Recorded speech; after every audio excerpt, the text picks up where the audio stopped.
I'm Father Timothy Matkin with the Rector's Ramblings for September 10th, 2017. And I want to talk about the ACNA and the ordination of women. Now this week our Provincial College of Bishops met to consult about the issue of the ordination of women.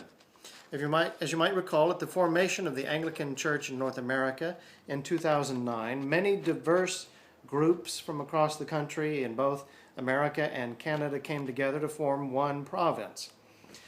In that situation, some dioceses ordained women to the priesthood and to the diaconate, some did not, and that continues to this day.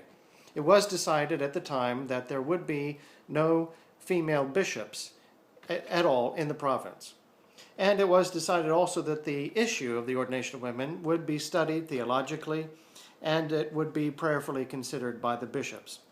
Now that 5-year study was recently completed, and it's important to note that it did not present a conclusion or a recommendation, only a report, the homework, about the significant issues involved and the arguments for them and that sort of thing. One significant thing it did note, however, was that it acknowledged that the two positions are incompatible.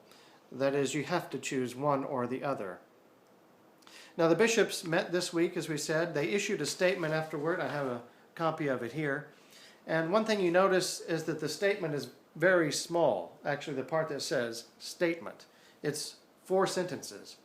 There's a part at the beginning called preamble, which gives a little bit of that background that I mentioned about the situation we're dealing with. And then it follows up with a section called commitments, where the bishops say that they are fully committed to the ministry of men and women in the church. And I want to read the statement itself sandwiched in between.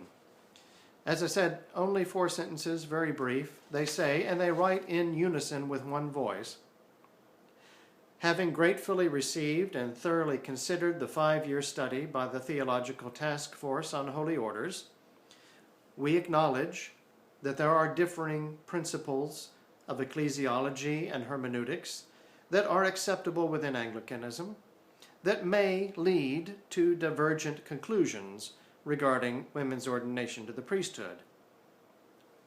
However, we also acknowledge that this practice is a recent innovation to apostolic tradition and Catholic order.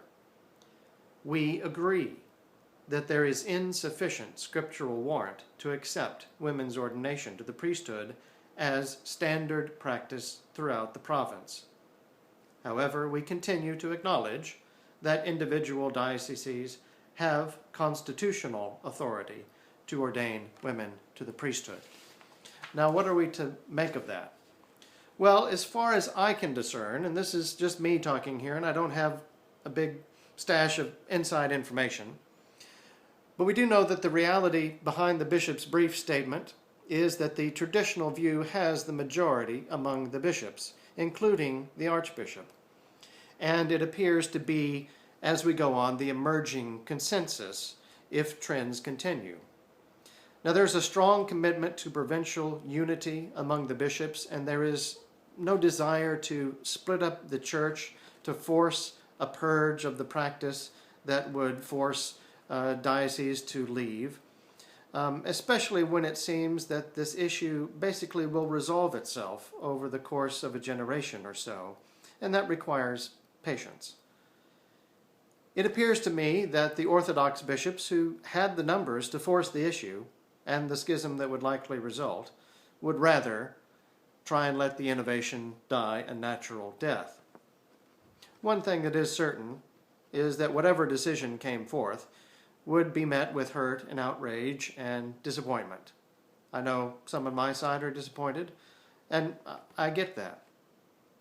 Let us pray that they have chosen the right path and that the Lord's will may be done. For the Rector's Ramblings, I'm Father Timothy Matkin. Come join us at St. Francis Anglican Church in Dallas. You can look us up at stfrancisdallas.org. And we'll see you then.